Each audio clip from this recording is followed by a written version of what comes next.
Hello, how are you? Welcome to the show. कैसे हैं आप सभी लोग?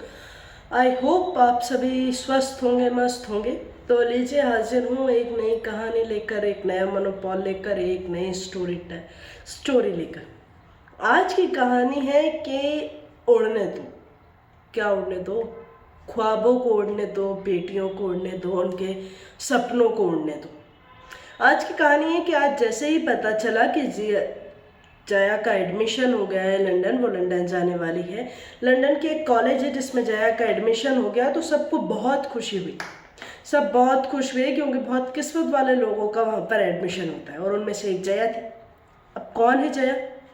मैं आपको शुरू से थोड़ी सी स्टोरी बताती हूँ। जया नाम की एक लड़की रहती है जिसकी शादी एक सुखरुख परिवार में होती है। शादी होने के बाद जिस घर में उसकी शादी होती है वो घर पूरा बहुत well up to date educated रहता है। पूरे परिवार वाले जितने भी सदस्य रहते हैं सब पढ़े लिखे रहते हैं। अब चूँकि उसकी जो सास रहती है जया की, वो खुद भी बहुत पढ़ी लिखी रहती है, बहुत उनको भी बहुत पढ़ने का शौक रहता है। तो उन्होंने कहा कि जया, मैं बाहर होके आ गई हूँ, अब मैं चाहती हूँ कि तुम और मेरा जो छोटा बेटा है वो भी जाए। तो उन्होंने कहा जी माँ, बिल्कुल हम जाएंगे।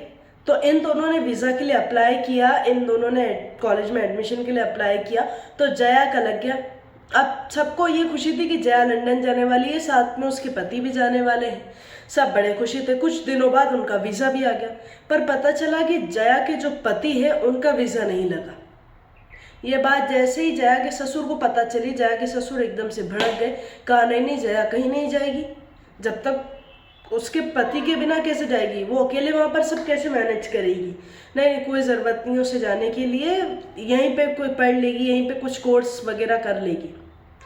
फिर जया के पति ने उसके उनके पिताजी को समझाया कि पापा जी, कितने सारे पैसे लग चुके अपने, और बहुत किस्मत वाले लोगों का वहाँ वीज़ा होता है। तो सोचिए हम कितने किस्मत वाले हैं जो हमारे परिवार के सदस्य हमारे परिवार का एक सदस्य का वहाँ एडमिशन हो गया।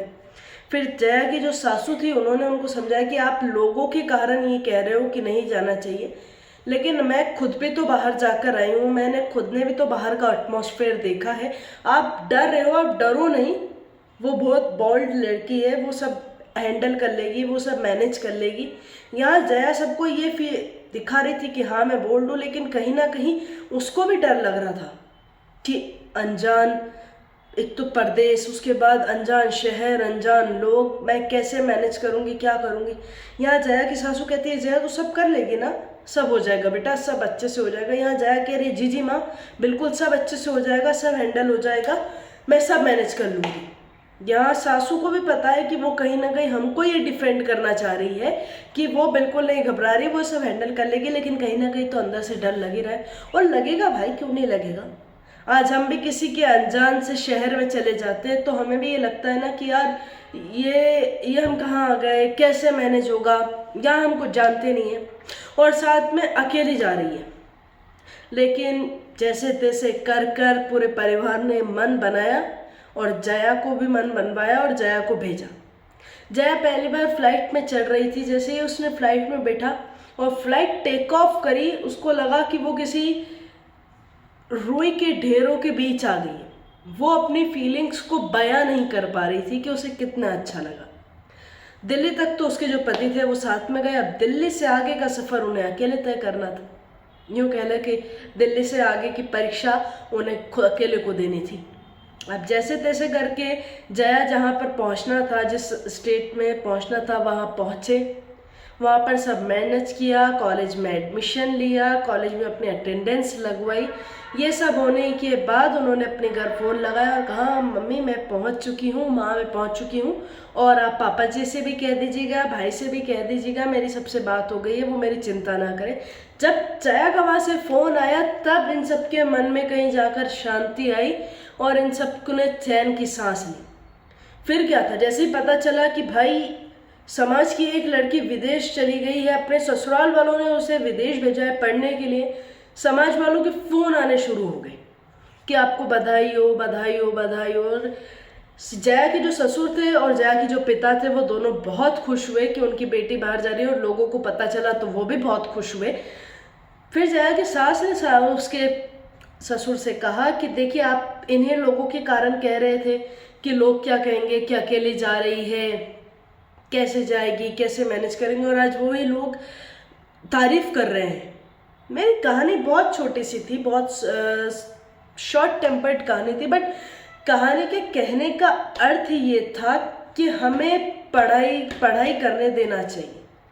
पढ़ाई करने देना चाहिए से मेरा अर्थ सिर्फ ये नहीं कि हमें सिर्फ लड़कियों को पढ़ाई करने देना चाहिए, सिर्फ बेटियों को पढ़ाई करने देना चाहिए। मेरा ये मानना है कि बहुएं अगर पढ़ना चाहें तो हमें उनको भी पढ़ाना चाहिए, हमें रोकना नहीं चाहिए। अगर उनकी रुचि है पढ़ने में, कुछ करने में, या मैं ये नहीं कहती कि पढ़ने में, अगर उनका इंटरेस्ट किसी और चीज़ों में भी है तो हमें उन्हें सपोर्ट करना चाहिए। कई बार ये देखने के लिए मिलता है कि बहुओं को कुछ चीज़ करने का मन होता है, कहीं करना रहता है, लेकिन वो समाज के डर से या किसी और चीज़ों के डर से वो बोल ही नहीं पाती, और उनकी जो प्रतिभा है, उनका जो जो इंटरेस्ट है, वो तो पूरा दवा का दवा ही रह जाता है।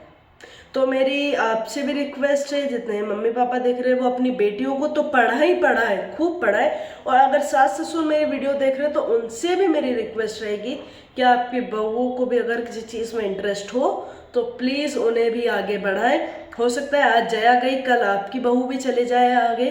सो बस मेरी कहानी इतनी सी थी। आई होप आपको पसंद आई हो, और अगर आई हो तो इसे लाइक शेयर कमेंट ज़रूर कीजिएगा। बाय बाय, टेक केयर, अपना अपनों का दोनों का ख्याल रखें।